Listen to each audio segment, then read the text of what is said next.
All right, succulent. Gather round. Let me paint you a scene we've all lived. It's December 31st. You're standing in your kitchen at 11:58 p.m. You're hovering over the sink like a feral raccoon, shoving the last bit of Christmas fudge into your mouth because tomorrow I start my new life. The clock hits midnight. Your stomach is full of crimes, and suddenly you're like, I now identify as a gym person. You've been reborn, baptized not in holy water, but in regret, in sugar, and the artificial hope the calendar gives you for free. Welcome to the psychology of the New Year's resolution, or what behavioral researchers casually refer to as optimism with seasonal amnesia. Today, we're breaking down why humans make resolutions. I mean, you all know your resolutions fail. Why you procrastinate like it's a religion. Maybe I'll start tomorrow. Why productivity culture sometimes ruins your mental health, and scientifically informed step by step process for making resolutions that actually survive January. Take the psychology, the neuroscience, the motivational speaker nonsense, the influencer hype machine, and brutally sift out all the BS. Right here on Planting Thoughts, baby.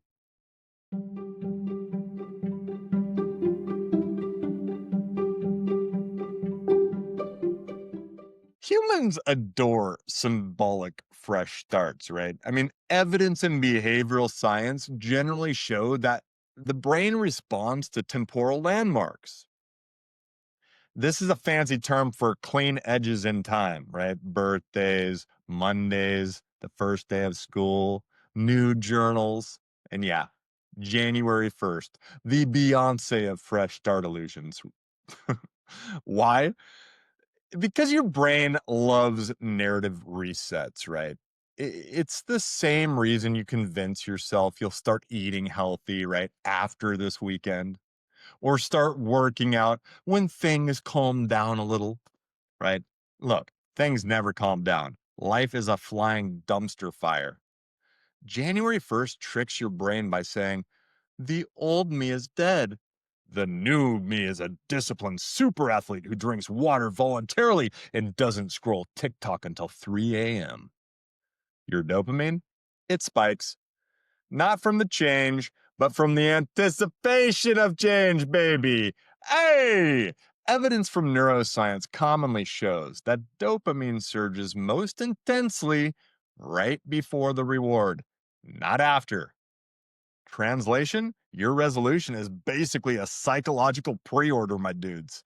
You get more excitement imagining the future than actually living it. So, yes, you're high on hope. And guess what? It wears off. Let's be honest, guys. Fantasies are much better than the realities. So, what are some of the top resolutions in America, right? What are the usual suspects, if you will? Well, studies and surveys in the US routinely show that the most common resolutions fall into a predictable cluster. You know what this is. Exercise more, lose weight, right? I mean, come on. These are your typical resolutions. Save money. I'm going to eat healthier, right? I'm going to reduce my stress, right? For all you ADHDers out there, I'm going to get more organized. I mean, I know I've said that before I really understood what the hell was going on in my brain, right? I'm going to learn something new. I'm going to quit a bad habit, smoking, doom scrolling, Kyle. Look, New Year's resolutions are basically the exact same every freaking year because human nature is consistent, right? And the modern world is an obstacle course for temptation. I mean, look, fun fact here, nobody's resolution is ever something like become less annoying. I got to be honest. There's a lot of you who could use that one. Maybe me. Stop trauma dumping in group chats at midnight, please. Look, I'm not saying some people should consider those, but some people should absolutely consider those. Please consider those. You know who you are. You know who you are. And we know who you are too, because at Planting Thoughts, we learn all the techniques and strategies to pick out all the freaks in society and our lives. Why do these things fail? Why do resolutions fail? All right, buckle up. Because this is where most motivational speakers, they lie to you, dudes. They lie to you. They lie to you. Resolutions don't fail because you don't want it enough. That's influencer nonsense. That's motivational coach BS. You want it plenty. Resolutions fail because you're trying to fix your entire personality overnight. You went from I should drink more water to I'm a 5 a.m. gym warrior, right? Who meal preps quinoa. What the frick is quinoa? And meditates in the snow like a Nordic monk. I mean, relax, Thor. Relax. Number two, you rely on motivation instead of systems, right? Evidence in psychology consistently suggests that motivation is unstable. It's the drunk friend of self improvement, right? It's fun at first, it'll get you in some trouble, but it's totally unreliable when you need it. Number three, you think slip ups mean failure. Look, guys, one donut does not equal burn my life down and start again next January. Relax. Number four, you pick goals that you don't even actually care about, right? You pick goals you think you're supposed to want. Again, this is why you shouldn't let other people decide who you are. You fix your own identity. Look, you need to pick goals that actually align with you, right? With who you are, with what matters, not other people's stuff. You treat discipline like punishment, right? Number five, self control works better when it feels like a supportive future gift, not a sentence in a productivity prison. Mark it, dude.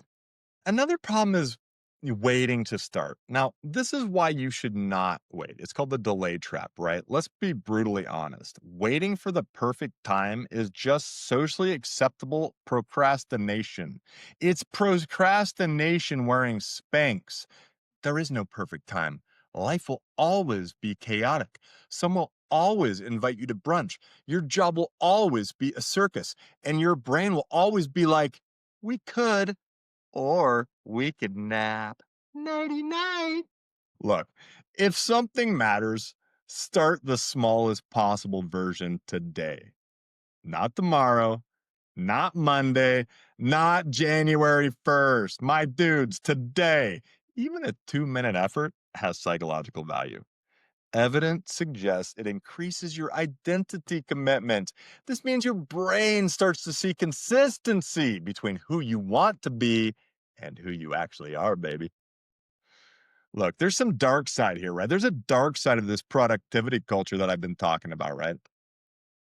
The cult of productivity culture, if you will, the grind set videos, the hustle gurus, the I wake up at 3 a.m. to take an ice bath while journaling about my domination mindset influencers. Look, productivity culture can help. It can. It can help you freaky anxiety nerds, but it can also absolutely wreck your sanity. The downsides, it makes your worth feel tied to output.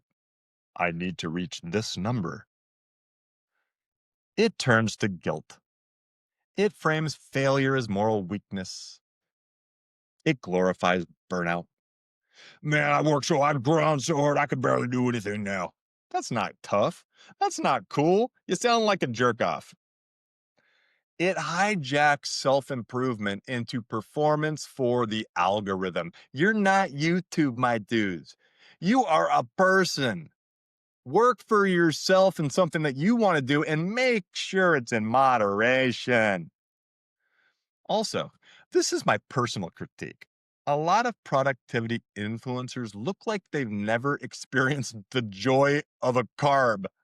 Like, dude, balance matters, right? Have some fun. Goals matter. Life matters, not just work. You're not a robot, right? You're a mammal. You're just a mammal trying your best. Enjoy life, guys. Don't turn it into a numbers game. right? Now, how do you make resolutions that work? If you want to go ahead and do this, let's use the sane psychology version, right? All right, succulents. Let's build resolutions that don't collapse like wet cardboard. Number one, pick one core theme, not six or seven, not six or seven, not new me, one area you want to improve, just one. Turn it into something you actually care about. Number two, right? Not somebody society told you to care about. Three, make a 1 inch version of the goal, the smallest possible step, tiny enough to do on your tired days. Number four, you want to build an environment around yourself that cheats in your favor, right? Evidence in behavioral psychology generally shows that environment beats willpower. Make the good thing easy and the bad thing really inconvenient, right? Set yourself up for success. And then track your consistency. Number five, not perfection. Your goal is better, not flawless. You are a human, not an app update, which let's be honest, they're not perfect either, baby. Number six, set an identity anchor. Instead of saying something like, I want to run, you're going to say something like, I'm becoming someone who takes care of their body. Identity is greater than behavior. Create forgiveness checkpoints. Number seven, right? You will slip. You're not perfect. You should slip. Progress requires friction. Forgive yourself, reset, continue. Listen to me.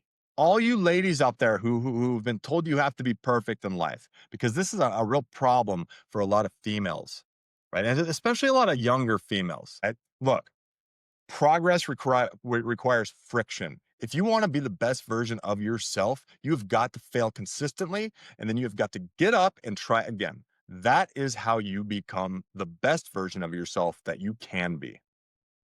Same thing, guys. This isn't just for the girls. A lot of you guys are actually being taught to be perfectionists too. Stop it, right? Listen to what I just told the ladies. So, look, I'm going to give you a step-by-step resolution blueprint that actually works, right?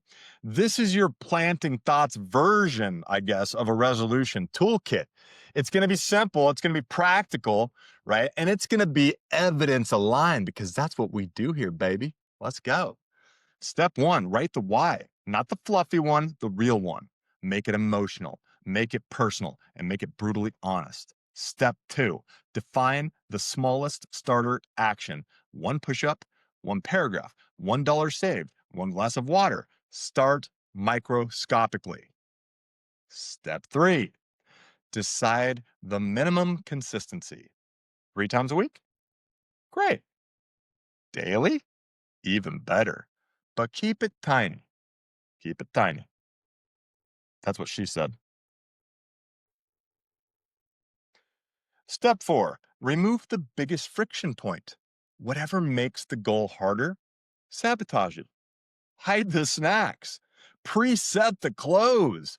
Put the phone in a drawer, my dudes. Step five, create a 60-second recovery plan. When you slip, what do? Write it down, use it. Step six, review weekly, right? Adjust like a scientist, not emotionally, experimentally, baby. What worked? What didn't? What's next? Step seven, don't chase perfection, chase your identity. Because once you see yourself as someone who follows through, you will. Okay, succulents, let's end on a note that's both heartfelt and slightly disrespectful. Our specialty. You don't need a new year to create a new direction. You don't need perfection to create momentum. And you don't need some guru screaming at you to crush your goals to become the version of yourself that you know you're capable of becoming. Your resolutions don't need to be dramatic. They need to be consistent and they need to be yours, your resolutions. They need to serve your life, not steal it.